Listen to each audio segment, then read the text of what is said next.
allongé sur le dos, bassin neutre. Sur une expiration, je viens monter en chaise renversée. J'expire, je viens monter la deuxième jambe. Là, tu es bien en appui sur ton sacrum, ce qui te permet de pouvoir fléchir les genoux sans modifier quoi que ce soit à ta position. Tu passes l'anneau entre les deux pieds, puis tu viens le placer au niveau des cuisses, pas au-dessus, pas au niveau du genou, mais en dessous des genoux. Hop, vraiment sur la partie cuisse. Les chevilles sont à hauteur des genoux, pieds pointés, et je viens déposer les bras le long du corps. J'engage mon périnée, j'expire et je viens appliquer une légère résistance contre l'anneau. Ça va vraiment m'aider ici à activer entre mon pubis et mon nombril. Je mets mes bras à la verticale, les mains au-dessus de ma poitrine, les épaules sont basses. J'inspire dans mes côtes.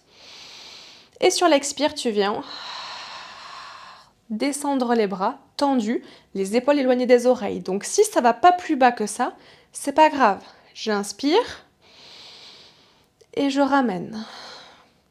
J'expire et je descends. J'inspire et je ramène. Pense que l'inspire et l'expire ont la même durée en pilates.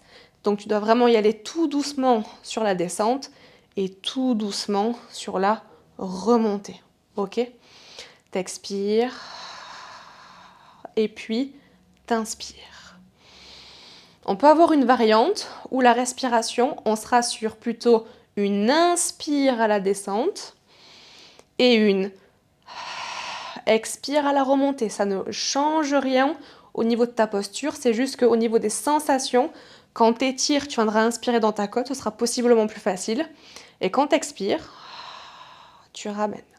Essaie de bien freiner pour avoir les deux mains synchro. On aura toujours tendance à décaler un bras pour avoir vraiment les deux bras synchro le plus possible.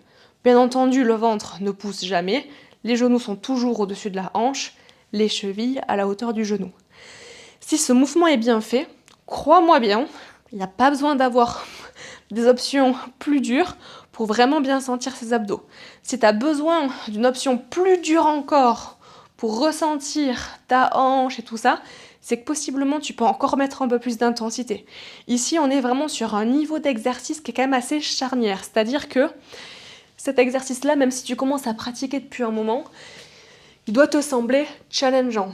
Pas facile, challengeant, d'accord ? Parce que plus tu pratiques le pilate, plus tu ressens des choses et plus ça brûle vite. Donc se dire qu'on veut tout le temps du hard et du rapide, c'est sortir de la philosophie pilate. Voilà. Je le rappelle ici dans cette petite vidéo. C'est toujours bon à repréciser de temps en temps.